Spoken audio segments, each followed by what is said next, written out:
Well, sir, thank you for chatting with 7 News on your side. This week, the Arlington County Board decided that you're going to make some changes to your trust policy, right? Taking out Section 7, also Section 8. 8 was going to enforce number 7. It bans the police department from cooperating with ICE on a few more topics here. Talking about terrorism charges, talking about human trafficking charges, talking about confirmed and accused gang members who are in the country illegally in Arlington County. So let me ask you this. How is this going to make legal residents safer in Arlington County? Yeah. First of all, let me say the following. We have had a trust policy for many years. I mean, this is a work that we did since 2021. It didn't start now or so. That's an important part of that. The second thing is, things have changed. We on purpose we left these instances, and this was not an instruction to police to actually call immigration authorities, federal authorities on these issues if they had an arrest on these issues, a serious arrest on these issues. This was leaving open the opportunity or the possibility to do that if they felt that it was beneficial to their investigation or so. So you're saying they weren't already contacting ICE when it comes to these individuals? They weren't instructed to do that. They knew that if they had this kind of crimes, they could do that. So you're closing that door altogether? We closed that door, and actually what we actually said is that we want local police to actually stay in our local law enforcement lane, which means we recognize that the federal government is exclusively responsible for immigration enforcement, right? 100%. This is their domain, and we are responsible for keeping our community safe and for prosecuting criminals, 100% on a local level. We have heard from the community, from many people, especially in our more diverse communities, of which we have several in Arlington, that the fact that the federal government seemed to be cracking down on immigration in a way that is not very reassuring and, observing due process, following always the lawful sequence of how to prosecute. This creates a lot of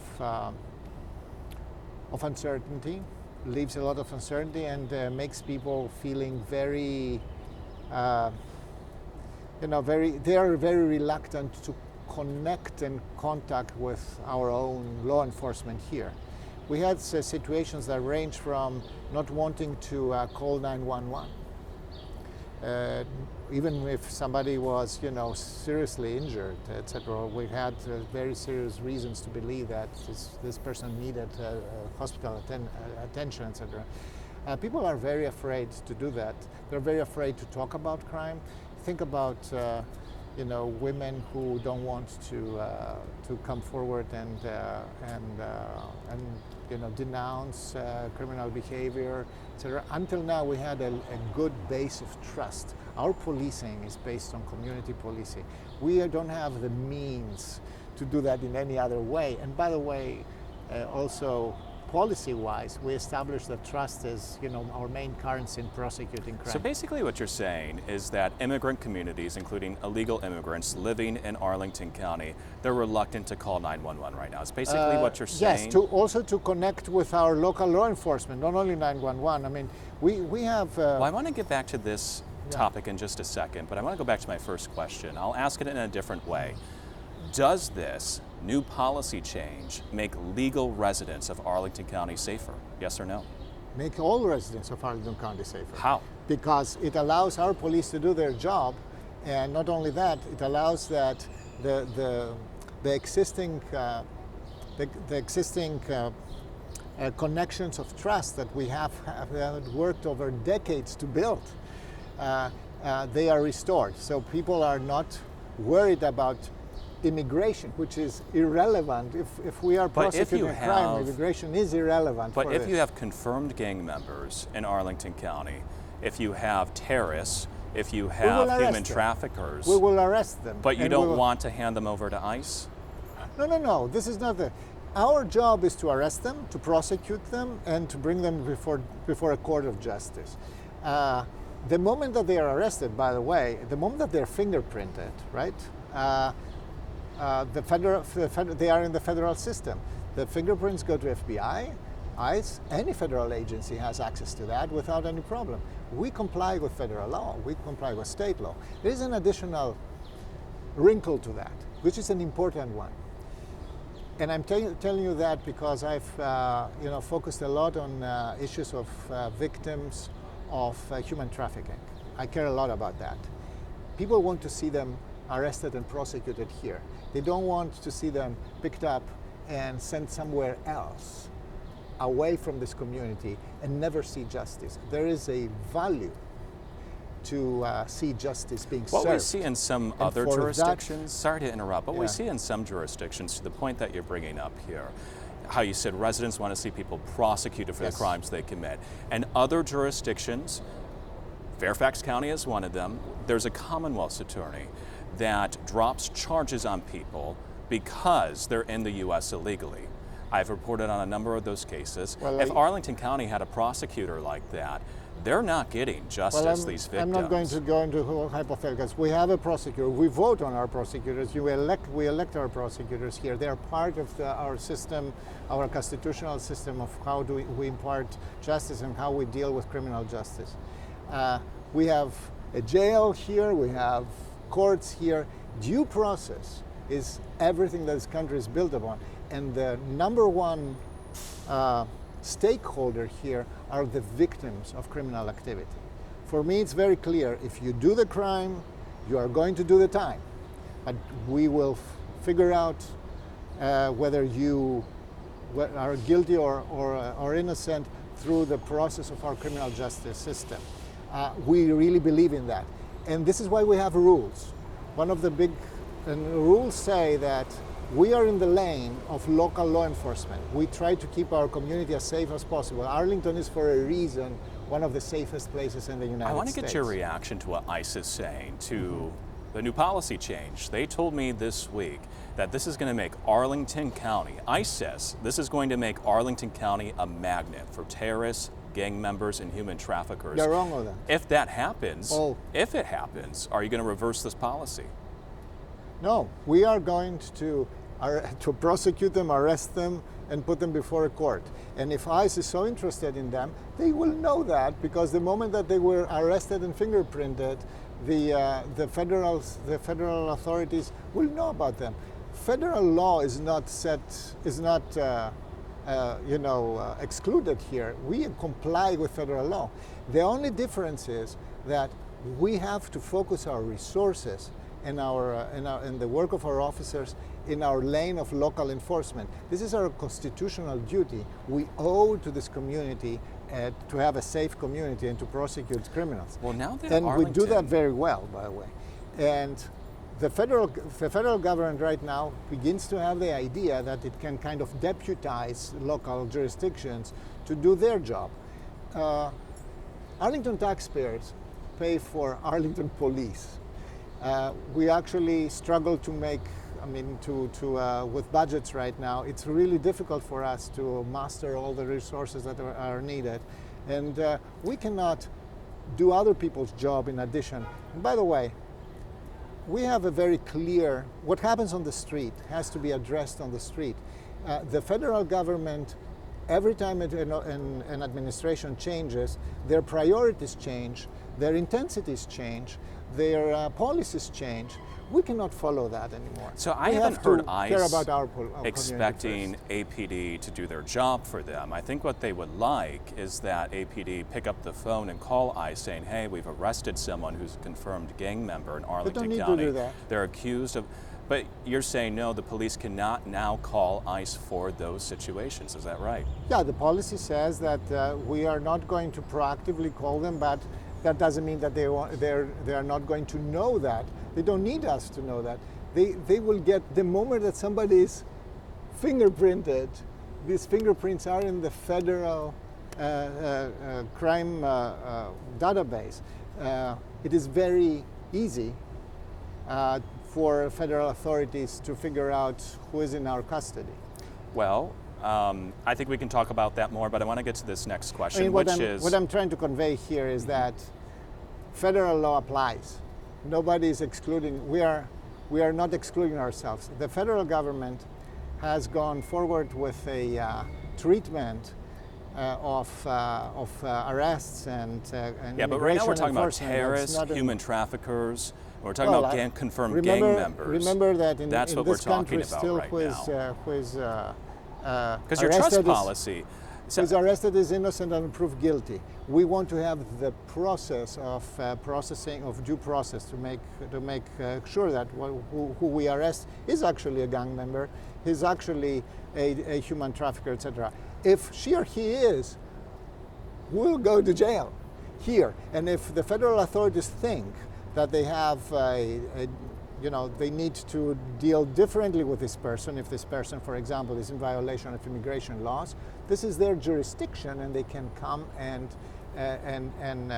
enforce their jurisdictional rights according to federal law. I want to ask you about the trust policy, the existing trust policy. So you're telling me that the reason why this was changed is because you're hearing from concerns from immigrant communities yes, who are now reluctant to call 911, report don't crimes. trust. Okay, so what if instead of taking this extraordinary measure of protecting terrorists, gang members, and human traffickers, I dispute that we're protecting if, anybody. We're protecting the due process, and we're protecting our community first and foremost. What if instead of making the change you did on Tuesday, instead of doing that, what if instead you did an education campaign with your immigrant communities saying, look, the trust policy already prohibits the police department from asking about your immigration status when you call. We did for a very long time, actually.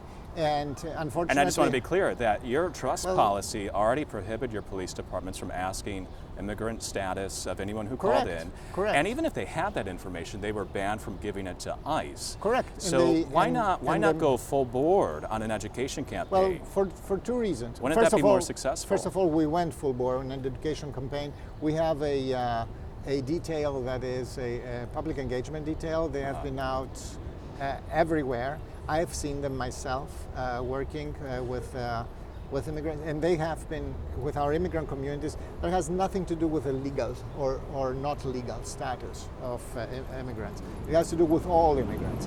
What is happening right now is that legal residents who have a visa, who have work relations, who have been here for decades, their kids are here, their families are here, they don't trust anymore to be respected as legal residents by the federal government. This is a huge change in the way communities are treated here. The big majority of them, the overwhelming majority of these people are not criminals at any rate, but they're called criminals every day. They're called in question. Their kids are having. They're asking whether their kids can go safely to school. They're asking whether they can go safely to work. They feel that this country is rejecting them. At least the federal government is rejecting them. So we are fighting a very unequal fight. So by making the rules very clear without exceptions, what we do, what our lane of work is in the criminal justice system, and what the federal lane is, we are just creating another layer of clarity, so that we understand who is responsible for what. I am tired to get calls when our residents see a Arlington police car, and immediately they call and say, look, are they coming to arrest somebody? Is that an immigration thing? Every second call I get on police activity, it's at least from our residents who are with immigration background. Almost the 99% they're legal residents here. They are asking me why Arlington Police is there. Why are our local cops showing there? They assume on every occasion.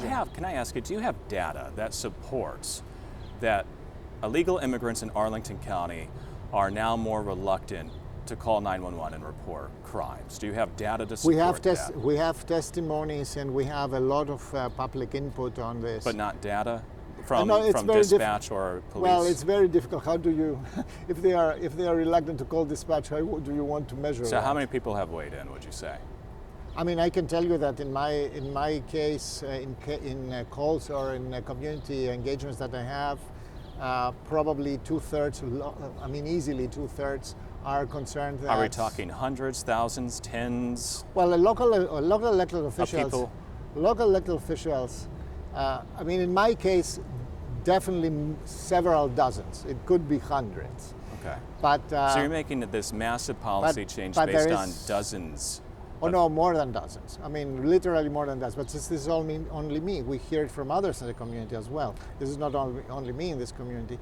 The difference between local officials and representatives in Congress, etc., is we touch base with our electorate and with our constituents far more frequently and more deeply. We see people in the supermarket. We see people at church. We see people on the street. We hear the street every day. So Well, before we let you go, there is nobody there who says things are okay. Our police is the best in the world, etc. They say we trust our police. We learn to trust our police, but are we safe? Are we safe? Because they see the news every day. They see the news, and they see also what happens beyond the news. So courts saying that we have unlawful arrests. Steady questioning of the legality of the way the federal government is conducting immigration enforcement right now. So that doesn't create an environment of trust. I'm sorry, but the federal government has to own the consequences of their choices. One of the consequences of their choice is what that if there the is no consequences trust in the community. of this choice that you're making as a county board, what if the consequence is that gang activity explodes in Arlington County? There is no point in that. You don't think there will be a consequence? We will enforce like we always enforced. We are not a sanctuary city for anybody under no ICE no says you circumstance. are. No, ICE is speaking for themselves because they want everybody to work for ICE, basically. But this is not how the law is constructed. This is not like our Constitution is constructed. We are not responsible for the fact that the United States has a broken immigration system and an agency that right now is, changing their modus operandi according to every administration that comes and goes. I want to ask you one more question. We are responsible to this community here, and we will continue to be that. And I'm sorry for interrupting. I know you have That's 15 okay. minutes, and I'm trying to honor We have your a time. I have spirited several discussion. questions, and so I don't, Yes. interrupt you to be mean Right. or rude or anything. I just know you got I 15 didn't minutes. assume We that. got a few questions. Let's end on this one. I want to give you an opportunity to respond to some criticism that this board has received this week from the state and the national level. So I'll just read you a tweet first from Virginia Attorney General Jason Miyares. He says, quote, banning local police from alerting ICE about terrorists, MS-13 gang members, and human traffickers isn't compassion, it's negligence. Leftist politicians refuse to see the havoc they're wreaking on the communities they claim to champion. Virginians deserve better. I'll go to the last one. This is from Stephen Miller. He's with the White House. He says, quote, the Democrat Party is fully radicalized against Americans, end quote. What's your reaction to what Mr. Miller and Mr. Miyares say? They're both wrong on that. The jurisdiction of their office, I mean, in the case of Attorney General Miyares, is absolutely intact. They can prosecute everybody we pick up. We never are going to reduce our attention to apprehend criminals. We want to keep this community safe. We're not protecting anybody from the federal government. We're doing our job, unobstructed in this. We want due process, and we want to do that locally because the victims of crime in this community want to see crime prosecuted and justice served in this community, not somewhere else at the choice of the Attorney General or the federal authorities. The federal authorities have the full weight of the federal law, and this is completely unobstructed. We are complying with what they with what the federal law says. And, you know, we have an obligation to our residents here, all our residents, including the many residents with a immigration background. But remember one thing: this is not only about our immigrant residents; it's about everybody. If something happens to me, right, and the person who sees that is an immigrant, and they don't want to call police, and I cannot help myself, then I'm not in a safe community anymore. A safe community is based on the trust of the people. The difference here is the difference of philosophy in how we pursue safety in communities. We are investing in trust with the community. That makes our officers safer, far safer.